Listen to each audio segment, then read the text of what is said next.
Hey guys, welcome to Collider Movie Talk movie fans. I'm your host, Ashley Mova, and this is the daily show where we give you all the latest news from the world of movies, plus some insight into what it all means. Leading off the show today is Jon Campea. Well, greetings and salutations, everybody. Welcome to the best damn movie-related show on the planet Earth, coming to you from right here at the Collider Video Studios here in Burbank, California, and we are so glad you decided to make us part of your day. Also here, Jon Schnepp. Half a nice day. Also here, Ken Napzok. Manners make the man, or something like that. I'm here to learn more about that. Also here's Mark Ellis. So I still can't hear out of this side of my ear because the plane landed and this ear didn't pop. I'm getting on another plane tonight. So is my head going to explode? We'll find out. We can all wait and see. We know yesterday we talked about a groundbreaking trailer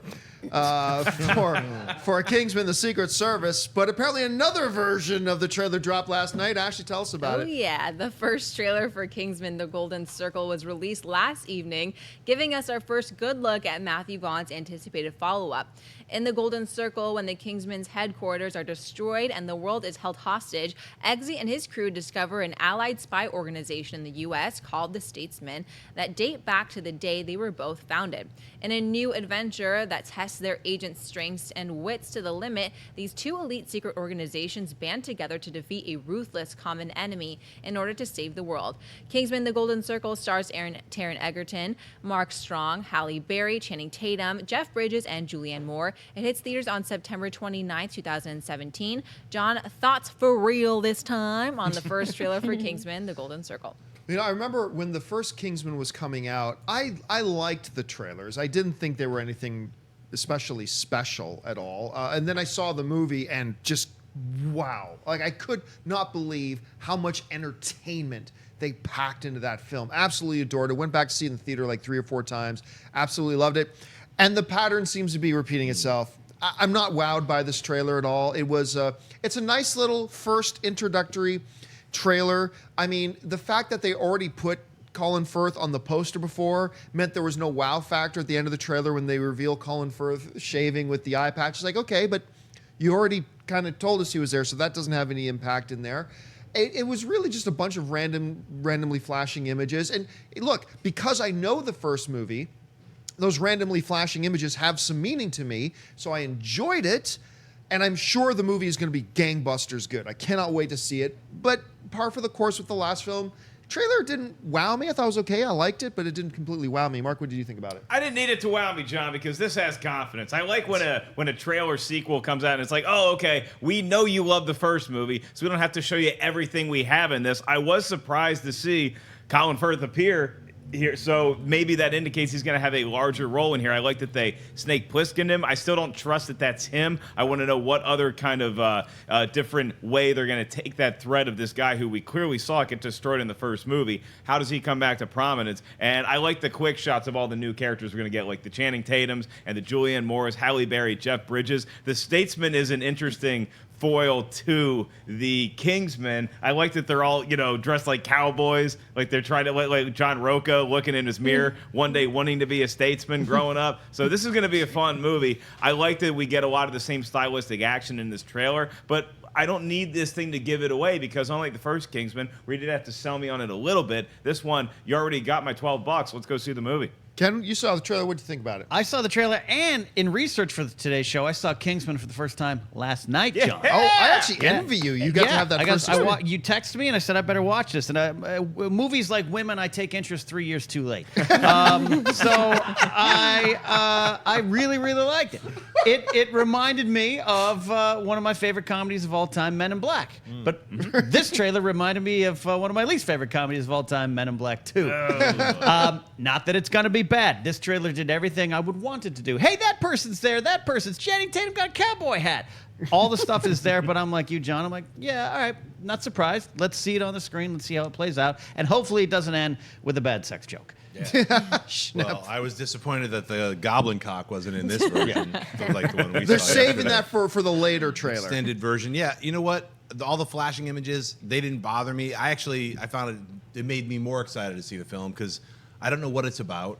There's a bunch of really cool images, people jumping around in cars. There's some guy with a weird iron bionic arm. There's all these kind of like extreme, it's like extreme James Bond. So just like the first one, It's more the same, and I disagree about the Men in Black 2, though you're right, Men in Black 2 was disappointing. I don't think this trailer had those connotations. At least I didn't get the flashback wave of nausea that would be what I would think of Men in Black 2. So I'm looking forward to it. It's a bad taste in my mouth that Ken just left with Men in Black 2, Right? and I'm going to make it even worse, everybody, right now. What was one of the last times, because Jeff Bridges plays a cowboy a lot, he played a cowboy in R.I.P.D. I didn't even see that movie. Well, the last time he played a cowboy was Well, Hell or yeah, High Hell or Water. High Water. Yeah. Yeah, he does it a lot. I But thought you were it's talking just about Crazy Heart.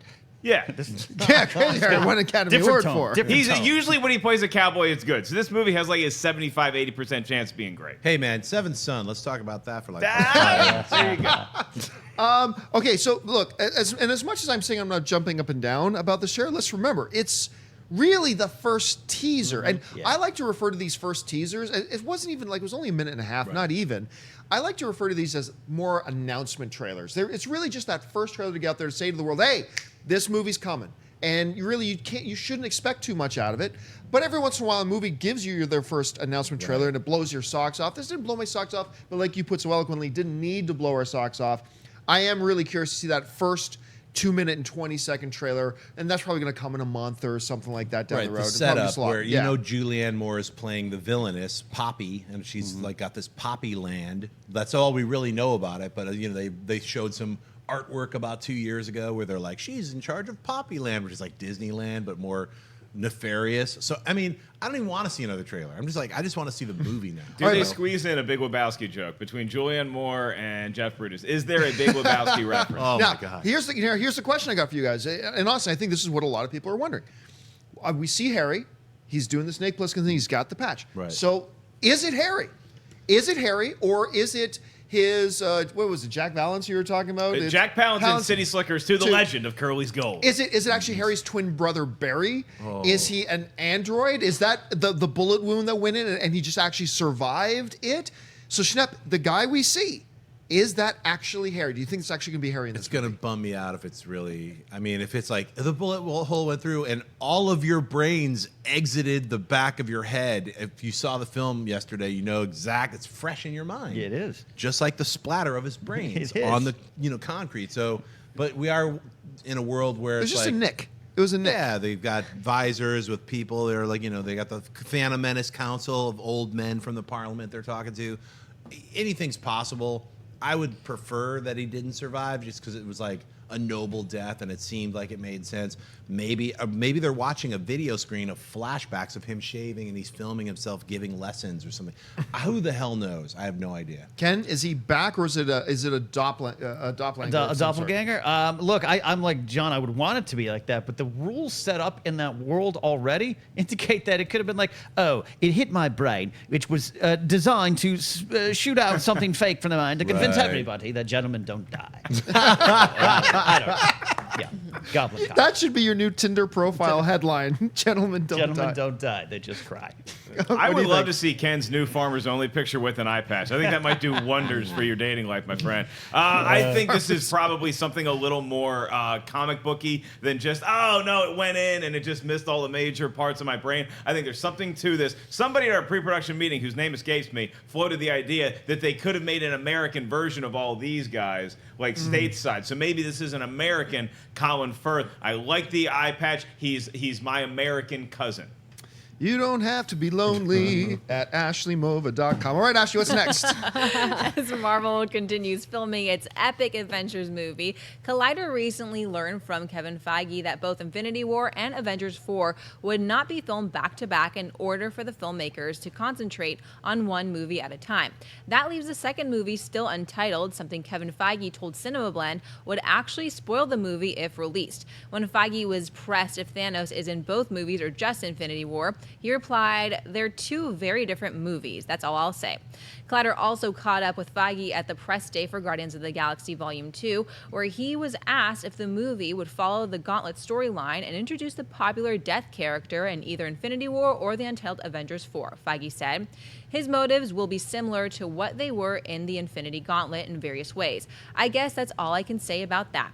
Schnepp, what do you think about Feige's comments, and is there a chance Death could appear in either Infinity War or Avengers 4? There's more than a chance. I mean, I think they're introducing death in Thor Ragnarok. Her name's Hela, and I think that they're already kind of like merging a bunch of ideas from all the different Marvel mythology. That's what they do in the movies. They take little bits of some of the best parts of some of the best storylines. Like Thor Ragnarok has Planet Hulk in it. That was a rumor back when Avengers Age of Ultron came out. Where's Thor go at the end? He disappears through a wormhole and lands on Planet Hulk. That was originally maybe part of the script, and they were like, we don't even need to show that.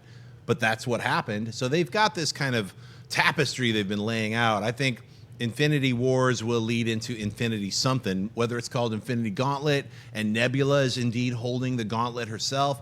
We don't know, but if you read the comics, that might give you a clue. I highly suggest check out Infinity Gauntlet, learn something. Ken? Yeah, you read these comical booklets a Yes. lot more than I do for the superhero ones, I should say. Ken, they're called comical tablets. Comical pamphlets? The tablets. Of story, tablets. But I know enough about Thanos to know that death is involved very much in his story, so it would make perfect sense. I kind of hate that this stuff is spoiled for the fans of this stuff, but I, like John said, our expert on this table about this stuff, you could have seen this coming, so this is something that's going to be, I'm sure, there, right? It's key to the story. You'd think maybe, Mark. Absolutely, yeah. I think that Thor Ragnarok, unlike Guardians of the Galaxy Volume 2, this is a Marvel film that while it's going to be a great standalone adventure, it's also going to have a lot of setup on its plate for the Infinity War movies. But I like what Kevin Feige said about not shooting back-to-back, simply because it gives them time to focus on this one. And Marvel has always been a studio that is not shy about taking notes from the fans, from the critics, from seeing what the reaction to their storylines put out in a motion picture form is, and then tweaking things as necessary. So I think that's a good play on their part to not film this giant adventure, cut it into 2 parts, and just hope we like the first one, because the second one is going to pick up right where that left off. So this seems like a smart play to me. Schnepp, I would tend to agree with you where the death is going to be introduced with the Hela character in Thor Ragnarok, but it's going to be interesting to see how much of that factors in to the first Infinity War movie, or whether they primarily save that for the second flick. You know, this just goes to something I've been saying for years. Avengers 3 and Avengers 4 are going to be 2 totally radically different films. They're going to be different films taking place at different points in time in this Marvel Universal storyline. I remember, this is going back a couple years ago, there was a report came out that said, "Oh my gosh, they're splitting Avengers 3 into 2 parts," and I said, "No, they're not. They've always planned for 2 separate movies." And I got so much shit from people, and it's really nice now years later to be able to say, "See," like Kevin Feige is basically they're not even shooting them back to back anymore. They're set years apart from each other, and they're 2 totally different stories. We don't even know if Thanos is going to be in Avengers 4 at this point. These were always planned as 2 separate films. Now, what does that mean for Avengers 4, though?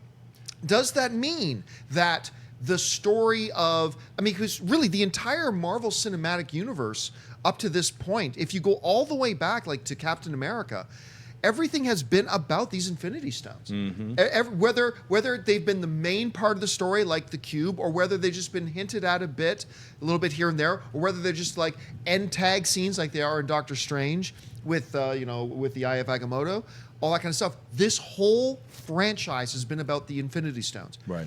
Does that storyline wrap up in Avengers 3 in Infinity? Does it wrap up there and then they move on to the next chapter? Because we're even hearing some people whispering that it may be an entirely different set of characters in Avengers 4 to that point. So, Shep, what do you think? Do you think they're like wrapping up Thanos in this next Avengers 3 and then moving on to something else in Part 4? My guess is yes and no. I think that it's a big storyline. Like you said, they've been teasing these stones throughout every single one of the Marvel movies, pretty much all of them. And now that they've built it up, they have Thanos, they've set everything in motion. I think Infinity Wars is going to be that thing set in motion. Like it's very much going to be Thanos' story. Like Kevin Feige has said that it's going to be Thanos centric. But I think the other things that I'm reading from what he's saying is like Phase 4 is going to be an entirely different universe. We don't even know if we're going to call it Phase 4. Right. It's going to be everything's going to be different, and I think that everything's going to be different is going to start with Avengers 4. Now, whether it's called Avengers Gauntlet, or if they're calling it Infinity Gauntlet, or if that's just like X-Men Dark Phoenix was called Supernova. They have the names for it before they announce the official name. The Serpent Society. Blue Harvest. Yeah. So I think that. Is Thanos or these other characters that we know going to be in Avengers 4? Yes, but my guess is that the Infinity Gauntlet itself is going to change the very fabric of the Marvel universe, so that it's almost like with Crisis on Infinite Earths or any of these big, epic kind of things that change everything that you ever knew about the characters. Some characters are the same, some characters are different. Everything that you knew about everything is different now. So I think that's going to kind of have that That's my guess, is that the fourth Avengers movie is going to be an aftermath, or at the very end, you're going to be like, what the hell just happened? Sounds like an Age of Apocalypse kind of scenario. Yes, something in that way, because that's the power of the Infinity Gauntlet, and we don't know if they're going to introduce Adam Warlock and he's going to be holding it, or if it truly is Nebula, Thanos' daughter, and she gets it, and we don't know how they're going to resolve it, because there's so many different stories that have been told about it in the comic books. But we do know it's one of the most powerful things, and it has that ability to shape and shift time. So I think that it would be stupid to not use that ability in the story and make the best out of it, and give us a brand new Marvel universe for the fourth one, with a lot of the characters that we love still in it. I'm calling it right now. Rocket Raccoon gets the Infinity Gauntlet. Yeah. I'm all. We're going to go from there. But one other thing, though. If Kevin Feige kind of... He at least leaves the suggestion out there that maybe Thanos isn't a part of Part 4. Maybe Totally. it's some...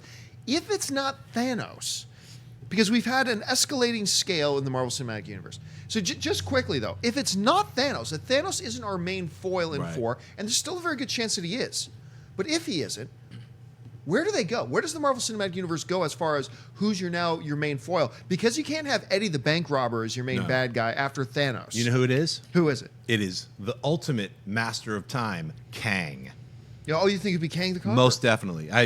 I'm calling it right now. It's Kang, because when they deal with Thanos, and however they end up dealing, if they do it in the comic books, we know everything that happens in comics is always reversed, and he comes back. So even no matter what they did, how they ended Thanos's Infinity Gauntlet reign, I think using time and shifting through time, you can have Kang be the ultimate guy who's kind of like maybe manipulating certain things. I think he'd be a great villain, and also that also feeds into the time manipulation I'm stuff. calling it right now. Sir Ben Kingsley back in Infinity Gauntlet. The Mandarin is back. He's just a dude with rings, but he's really scary. All right, well, we got a few movies opening this week, and today we're going to talk about one of the films opening. Ashley, which one is that? It's The Circle. May Holland, Emma Watson, seizes the opportunity of a lifetime when she lands a job with the world's most powerful technology and social media company. Encouraged by the company's founder, Tom Hanks, May joins a groundbreaking experiment that pushes the boundaries of her privacy, ethics, and personal freedom.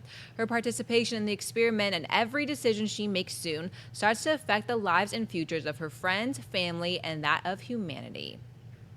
Okay, I want to be super excited for this movie. I like the director.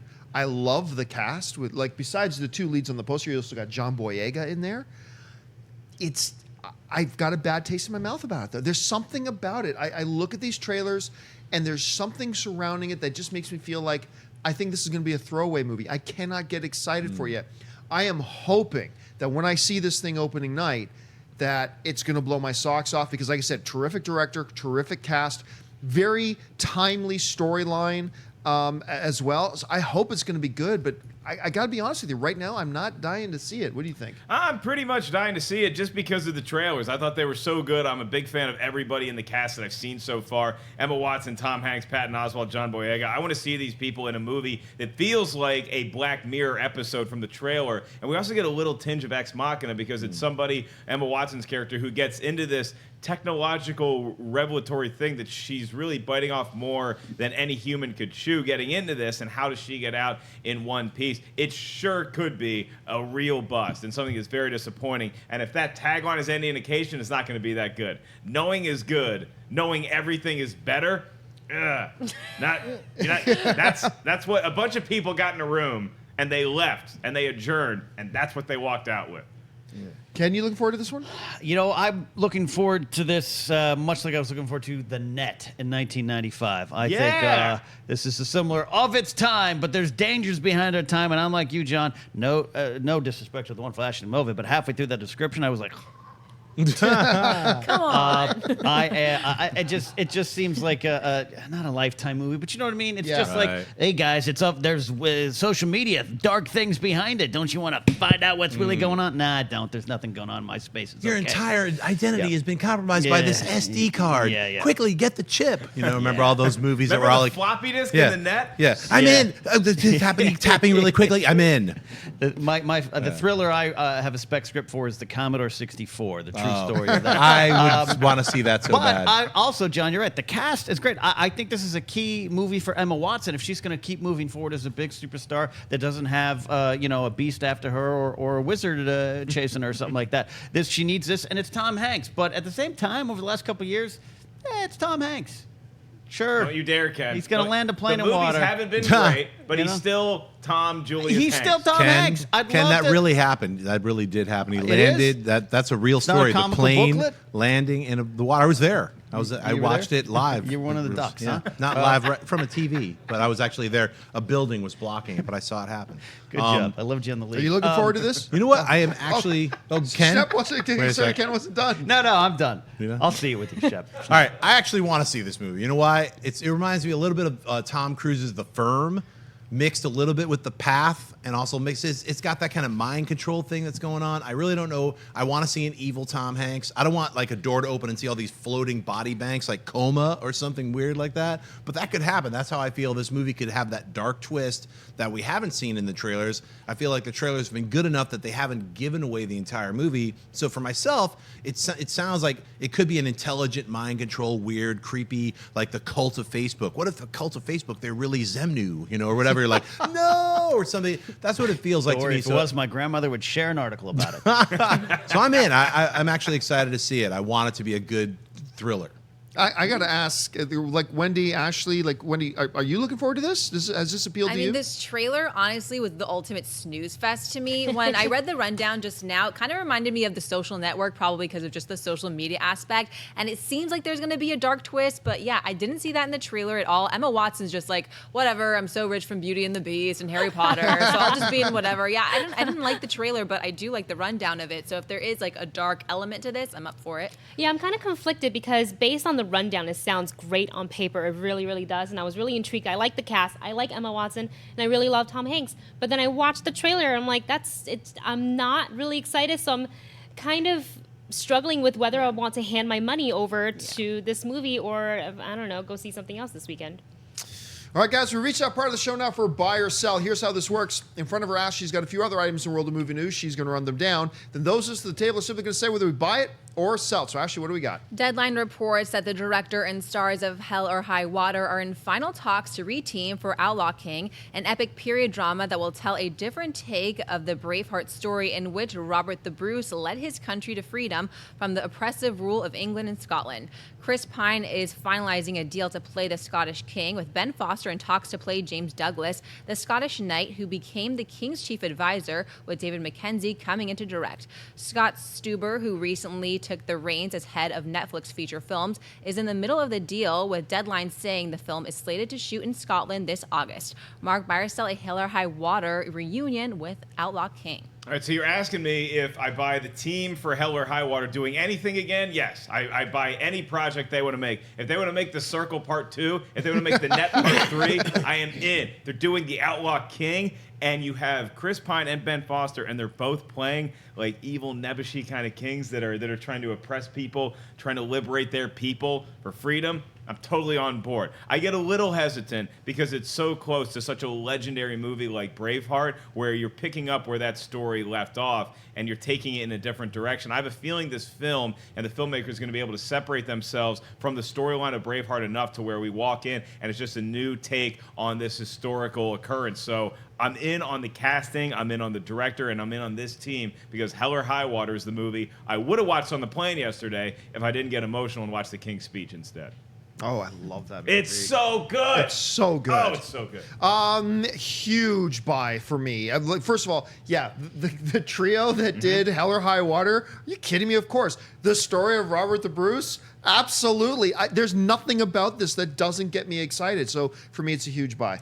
It's a big buy. Adam, can you put this picture back up on the screen? I love this picture. This reminds me of going out to dinner with Josh McCouga and Mark Ellis, but I'm David Mackenzie. Can't get my shirt on. My beard is gray and puffy, and they all look nice, and the ladies love them. Oh, thank you, Ken. I buy this because I like when quality teams continue to work together and put out new wonderful things. And I buy this from the aspect of Netflix, man. They are here to win the game. This is going to be something big. They've already got some big deals on the table. Names like, Will Smith, Brad Pitt, Robert De Niro. Looking at him now here, thanks to Mark Riley's notes, making me seem smart. But that is the big buy for me. Is Netflix is king of the castle, king of the castle. What do you think, Schnepp? I was just enjoying listening to Ken talk. Yeah, I'm gonna buy this. I mean, Long so pull far, off your morning whiskey before. yeah. Hey, what's up, guys? Hey, a brand new version of some old stuff with these guys in it. Hell or High Water is so fantastic. If you haven't seen it yet, I'd highly What's suggest. in it? He's got 2 cups here. One clear for the water, one not so clear for the mystery juice. For the other water. They're both waters. Don't listen to Campea. He's coming up with fibs and stuff. Anyway, this Braveheart thing is fantastic. Next subject, Ashley. Was that my cue? Was that my cue? Hey, you know what? Schnepp already clocked in and did his money's worth. With all the Thanos Kang stuff, you can clock out the rest of the day. All right, what's next? Deadline reports that the book to film adaptation of Killers of the Flower Moon, the Osage Murders, and the Birth of the FBI is looking at none other than Martin Scorsese, Leonardo DiCaprio, and Robert De Niro to bring it to the silver screen. The adaptation was written by Forrest Gump writer Eric Roth and tells the true story about the multiple murder of members of the Osage Indian tribe in Oklahoma that occurred after they found oil on their lands. Things were so bad that the federal government had to step in with an up-and-coming FBI agent known as J. Edgar Hoover, leading the investigation. Deadline says there are no deals in place as of yet, but Scorsese, De Niro, and DiCaprio are all very much interested in joining the project. Can a buy or sell an adaptation of Killers of the Flower Moon with Scorsese, De Niro, and DiCaprio? I guess I have to buy it because I just said I love when talented teams stick together. But this is like the old team that's been around the block for a lot. Can they get the free agents back together to win the title? Yeah, I'll buy it. I also buy it because I'm a history buff. I love early FBI stuff. Brian Burroughs' book, Public Enemy, turned into, I thought actually a pretty decent movie, but the story of the early days of the FBI is fascinating. So I'm going to buy this from that point of view. Just the story sounds interesting enough to me. Massive. Actually, I buy this one more than the last one. Because ever since, for the longest time, Robert De Niro was the on-screen totem of Martin Scorsese. Then it became Leonardo DiCaprio, and we see what those two have done. Everybody's been wanting to see DiCaprio and De Niro together in a Scorsese film. This is a dream team matchup kind of thing, and they've got terrific story material to draw from. This is nothing but good news for me. It's a big buy. Yeah, it's a big buy for me, too. I'm really happy to see Scorsese getting his funding from projects that he wants to do, because for a long stretch, it was pretty tough for him to get any kind of big money. Studios were like, well, and so you're like, look, this is the guy who made Taxi Driver. Give him all the money. So he works with incredibly talented people, and it's great to see, like you said, these two titans of acting in one film together. And also the story subject sounds great, especially in the hands of Martin Scorsese. This novel was a hot property that had a big bidding war attached to it. Yeah. And so the fact that it landed finally in the hands of Scorsese, potentially with DiCaprio and De Niro. And again, I don't think they've signed deals to this yet. This is just, we're speculating that they're interested in the project. They're circling it, as they say in the movie biz. I'm excited about this because to put this in sports terms, which I'm known for on occasion, this would be like Bill Jackson coming back to coach and Michael Jordan and Kobe Bryant being on the team together. That's an awesome team. And when you look at the subject matter, seems to be something that is right up Scorsese's alley, Yeah. right up De Niro's Yeah. alley, and right up DiCaprio's alley. He's played J. Edgar Hoover already. I know. Does he play J. Edgar Hoover in this? If there's one guy that could have gotten DiCaprio to come back to anything and be like, hey, I like what you did in that Eastwood flick, come on back and be J. Edgar again. If he plays Hoover again and they age him, I just hope the makeup is a little bit better this time, because that movie, they wore Halloween masks. All right, what's next? Deadline is reporting that Taissa Farmiga, sister to Vera Farmiga, has been tapped to star as the young nun alongside recently cast Damian Bashir in the new line-produced Conjuring spinoff, The Nun. The movie is the second movie set within the Conjuring universe after Annabelle, which is also getting a sequel with Annabelle Creation. James Wan produces the movie, which is being scripted by Gary Dauberman. The plot centers around the mysterious death of a nun, with the priest, played by Bashir, coming in to investigate. The film has been dated for release on July 13, 2018. John, buy or sell Taissa Farmiga as the nun in the New Lines, the Nun spinoff. I can honestly say this is the first time I've ever seen a picture of Taissa Farmiga. She is beautiful. Dear heavens. So, like, a lot of the question going around, like, I buy it. Like, sure, why not? I mean, the fact that they're doing this, look, they've already done a thing. Like, let's do a Conjuring movie with this evil character and then spin off that evil character into a prequel in Annabelle. That movie cost $6 million to make, and it made over $250 million. So they bring in a new character in the next Conjuring film. Let's do a spin-off prequel of that character. Sure, why not? So the question right now is Taissa going to be playing is she going to be playing her younger self? She's 21 years younger than her older sister. So she could play a younger version, or is she just going to play a totally separate character, or will they actually play sisters in the movie? Don't know at this point. But because I like what they did with that movie enough, that I'm going to go ahead and say, yeah, I'm going to buy this. What do you think? Yeah, you know what? I mean, I said this before. I think nuns are creepy and sexy. But this weird Marilyn Manson nun, this is one that's just sheer nightmare So material. Holly can dress up as a nun for both Halloween and Valentine's Yes. Day. Okay, got it. I just think the outfit itself lends to both of those words that I said previously. But this, I'm buying the One actress. clear cup, one not clear cup. Right. The actress is great. I'm looking forward to seeing what they're going to do with this, because without giving away any spoilers, of Conjuring 2, The Nun, there's a lot of stuff in there that, you know, is when it's revealed, it gives away a lot. So I'd like to see the origin of the nun, so to speak. Ken? I sell because I don't watch scary movies. Hold me, Ellis. I just can't do. Even that picture scared me. What's going on? Marilyn Manson's back there like, no, Yes. no, Yes. no, I can't do Yes, it. you can. I can't do the scary stuff. I'm sorry. I know you're on nightmares, but your hair scares me. I can't do it. I can't do it. You know, one of the back with the show when we did Film HQ, one of my favorite episodes of Film HQ was like yourself, Josh McCouga cannot watch horror movies. So we did a live reaction with the cameras on us, with the lights out, night vision of us watching the first Conjuring. And it is watching Josh watching The Conjuring is one of the funniest things. I gotta see if I can dig up that footage and we'll play it on my Movie Talk God. sometime, because Yeah. it was great. What did you think? I'm going to buy this because I like scary nun movies, because I'm very terrified of nuns in real life. And if she is, in fact, playing the nun that ultimately becomes Valak, was her name? Mark Rouse? Sure it was. That is a cool twist, because now you're giving this character somewhat of a sympathetic backstory, but it's not like a Maleficent thing where it's like, oh, that's why you did that, because of that. Like, once you die and then you're going for revenge, that's a totally different ballgame. So I would be up for a nun movie anyway. And the fact that she's in it, she's Vera Farmiga's sister. That's incredible to me. I'm intrigued to see more from this actress. And if she's playing a beastly, ghastly nun in the afterlife, what a better way to start. You guys remember that? The Flying Nun with Sally Fields, Yeah, I right? do. Yeah. That was a little before our time. Yeah, that was I was before aware your of time. It was. too. I'm saying I watched reruns. Oh, did you? Part of your sexual awakening. That's right. My gosh. So, Ashley, I'm really curious. As a former nun, what do you think about this news? Well, I'm so excited for this movie because Taissa Farmiga, she was in The Bling Ring, which was awful, god awful, but she was also in American Horror Story as one of the leads, and she was amazing Yes, in she American was. Horror Story. Yay. I think she thrives in that like horror universe. I love the Conjuring universe, but I hated Annabelle, like hated it so much, and it worries me when James Wan is on as a producer. Like I feel like he's very intelligent in which movies he chooses to direct and which movie he chooses, like with Insidious, with Conjuring, and with Saw. He always knows when to step away. So the fact that he's on this as a producer kind of worries me, but I buy it because I love The Nun, I love seeing it in The Conjuring, so I'm still excited to see it. All right, guys, well, I want to remind you that we're doing this show live, and as we do it live, we like to save a little bit of time at the end of the show to take some of your live Twitter questions. So if you're watching us live, just make sure you're following us on Twitter at Collider Video, and you can start firing in some questions, and Wendy will pick a couple out near the end of the show to address to us here at the table. I also want to remind you that Movie Talk is not the only show here on Collider Video. A little bit later today, Jon Schnepp's Heroes airs live at 1 p.m. Pacific Standard Time. That's 4 p.m. Eastern Standard Time. Make sure you tune in and check that out. Also, a brand new, speaking of Jon Schnepp, a brand new team movie trivia showdown goes up to Team Trek versus Team Heroes.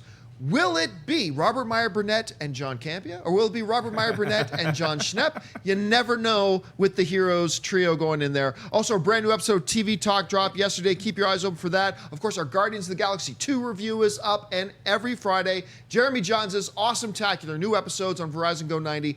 Make sure you check that show out. Okay, before we get to our live Twitter questions, guys, let's get over to the mailbag. Ashley, what's in there today? Sandy writes, it seems that Guardians of the Galaxy 2 is unpopular with critics, and so I wondered if this will negatively affect the box office. What is your opinion with bad reviews? Could it end up costing Marvel money at the box office? Your definition of critics being unpopular is very interesting. Right now, Guardians of the Galaxy 2 holds an 85% on Rotten Tomatoes. The vast majority of critics like this film. Now, what you might be thinking of is the fact that some critics, like myself, like Guardians of the Galaxy. It's a good, entertaining movie, Guardians of the Galaxy 2 is.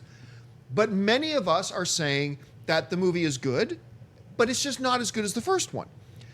I will never understand the mentality of some film fans saying, oh, it's not as good as the first one, that means it's bad. That is nonsense.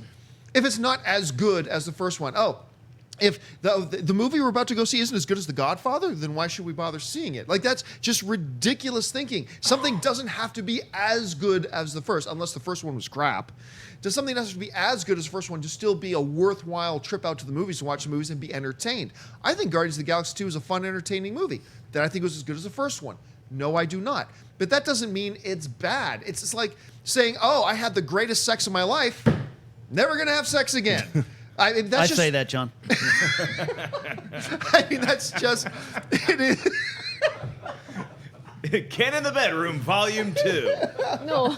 I mean, it's ridiculous thinking. Just because, it won't be the best, as good as the best I've ever had. Of course you still go back because it's still fun. I don't know. Ken, I think we just got your opinion Well, on now, that. to quote my father, who doesn't quite know what industry I'm in, I don't listen to critics. They don't know what I like. So I don't think, something this big, it won't affect it. And you're right. I think everyone's been like you. I've heard you, but I still liked it. So I think 85% is solid. Yeah, it's great. DC would kill for those numbers. Yes, they so, would. I think it'll be all right. Schnepp. Yeah, you know what? I gave it an 8.5. I really enjoyed it. Is it as good as the first one? No. In fact, we just did a commentary Yes, we did. on the first one yesterday. I don't know when it's going to be Hey, up. Dennis, but- when's that go up? Later this week. A little later this week, Yeah. watch for our Guardians of the Galaxy Yeah. commentary. We had a great time watching it, and it's such an amazing film. It made me really appreciate it even more.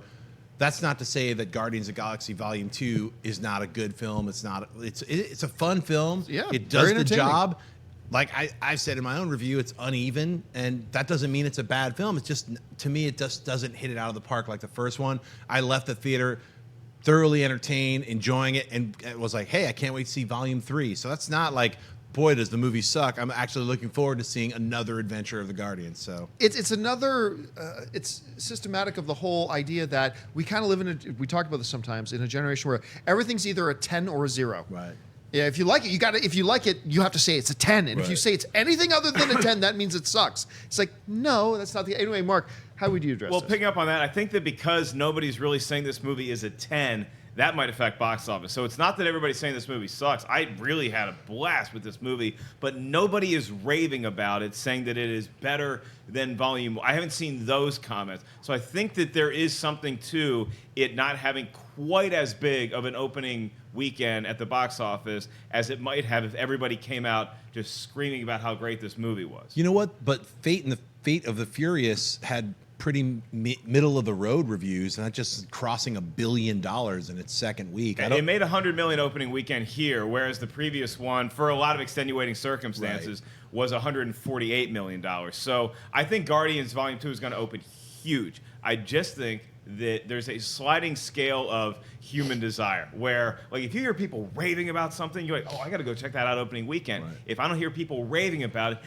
maybe I can wait until the next weekend to go see it. Maybe I'll go see it on a Monday or Tuesday. And then you're like, okay, maybe I'll just wait for it on Blu-ray. So I don't think that I don't feel the immediacy from the public to see Guardians Volume 2 as they might have 6 months ago. It's not to say you shouldn't see it. I think you should see it opening weekend. But I think because not everybody's raving about it being better than the first one, I think that will have somewhat of an effect on the box office. I wonder if it might even have the reverse, where everyone's going to like, I'm going to make up my own opinion. Usually when I hear something that's even middle of the road or like slightly above that, I'm like, I don't want to hear any more opinions. I want to make my own. So it could be breaking even more than 100 million. I think that happened with DC fans, certainly with Batman v Superman, Yeah. when the Rotten Tomatoes score came out before the movie was released, and fans got mad. They were angry that so many critics were trashing it. They were saying, no, we're going to go defend this movie. So they came out en masse simply because, a lot of them, because they wanted to prove that DC and the DCU is a viable product going forward. I thought that was awesome of them to do that. I don't think there's the need to do that for Guardians Volume 2 because, like John said, it's at 85% on Rotten Tomatoes right now.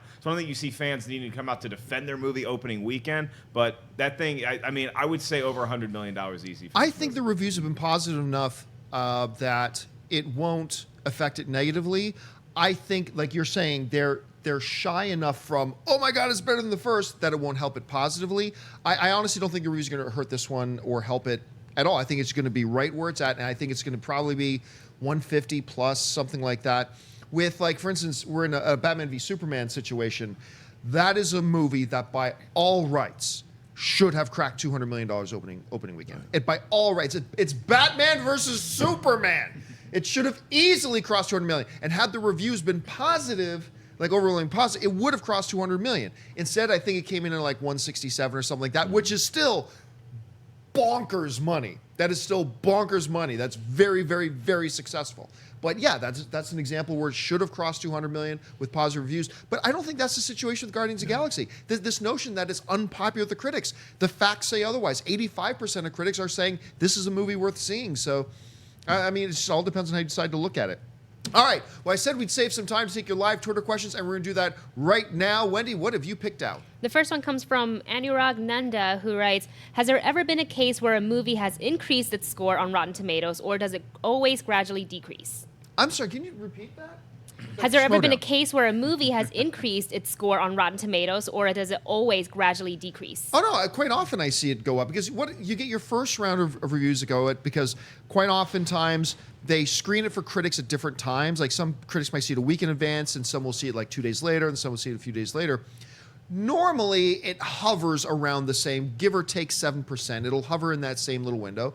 Sometimes, for whatever reason, the first group of critics to see it doesn't hit so well, but the next group of critics it does.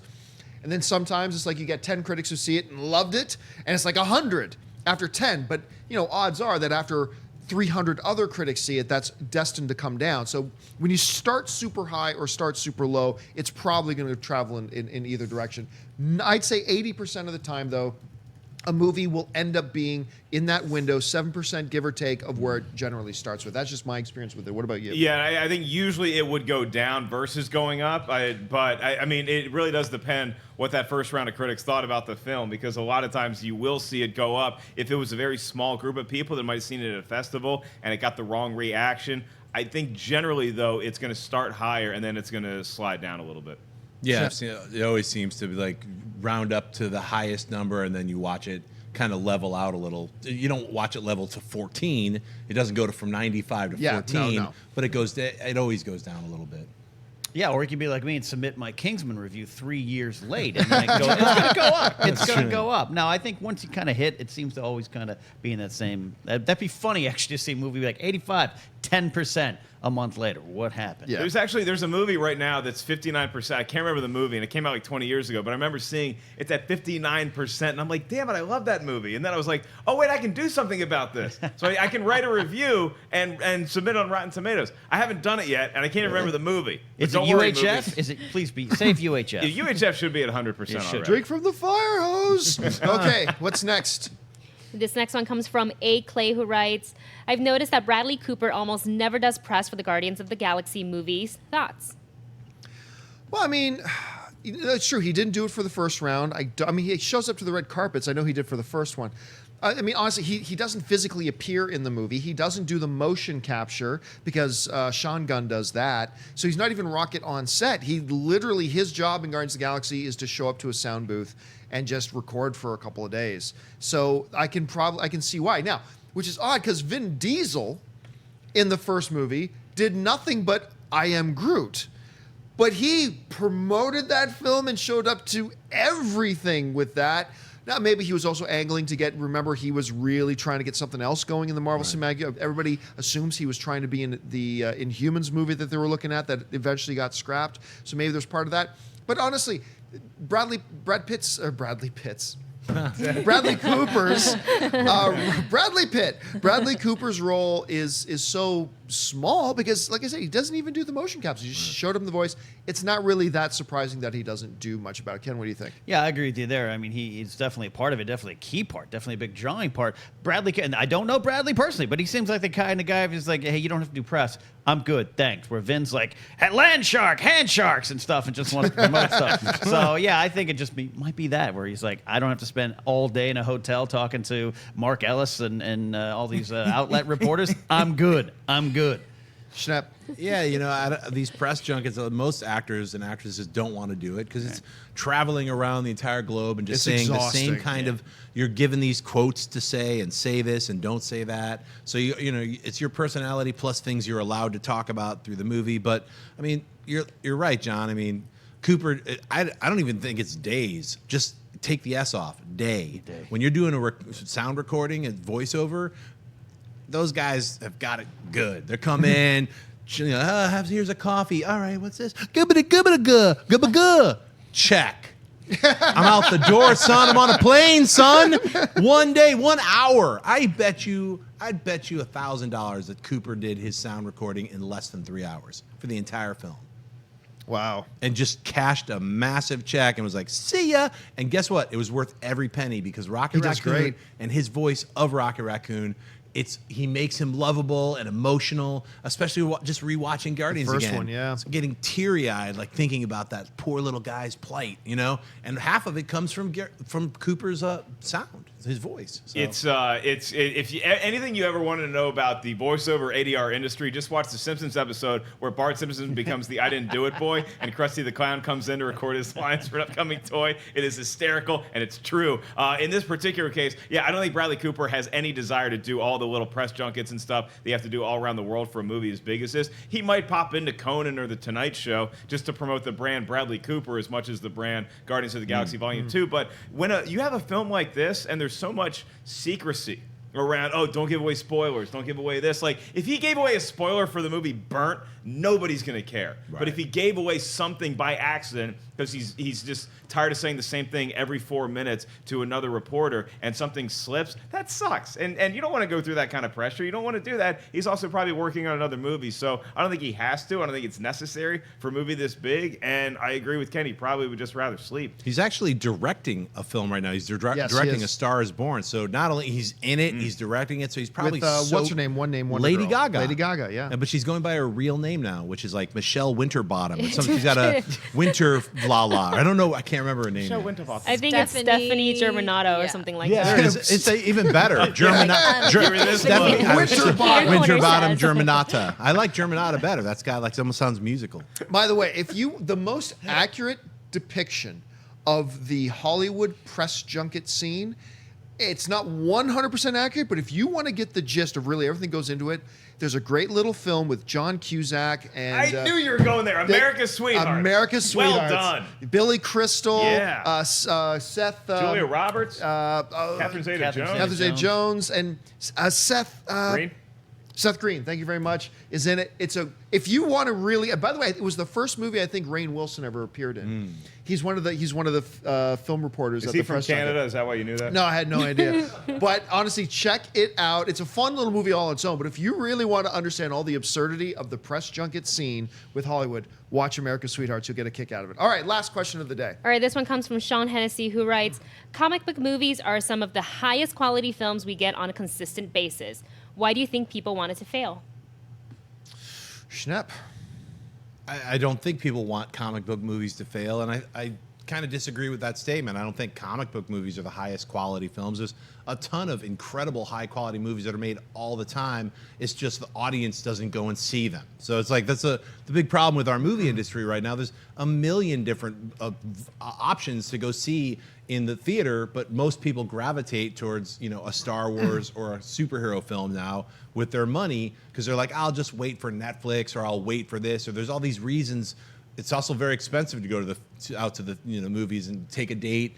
have dinner, you're talking about $100, you know, and then add parking. So I think a lot of those things equate more so than, you know, people wanting comic book movies to fail. So I don't see that. Yeah, it's a false statement. I mean, look, we Josh and I did Mailbag this past weekend, and somebody asked the question about, you know, implying that critics don't like comic book movies. And I'm sorry, but the facts and the data just do not support that whatsoever. Whether you want to look at movies like The Dark Knight, which is like a 94% on Rotten Tomatoes. If you want to look at The Dark Knight Rises, which is an 87% on Rotten Tomatoes. If you want to look at Captain America Civil War, 94% on Rotten Tomatoes. 90% for Doctor Strange. 90+% for X-Men Days of Future Past. 90, 90, 90, 90, 90, 90, 90, 90. People just like good movies. That's it. And they don't like bad movies. And so what happens is sometimes like a movie like, I don't know, Suicide Squad comes out and gets 50%. I can't remember what the final number of it is. And then everybody gets their back and says, critics just don't like comic book movies. Are you an idiot? Look at the track record. Yes, they do. Critics like comic book movies. They just don't like DC movies. Look at these Dark Knight movies. Yes, they do. When they're good, they do like them. I don't think there's this big movement of people out there that want comic book movies to fail at all. The data suggests otherwise.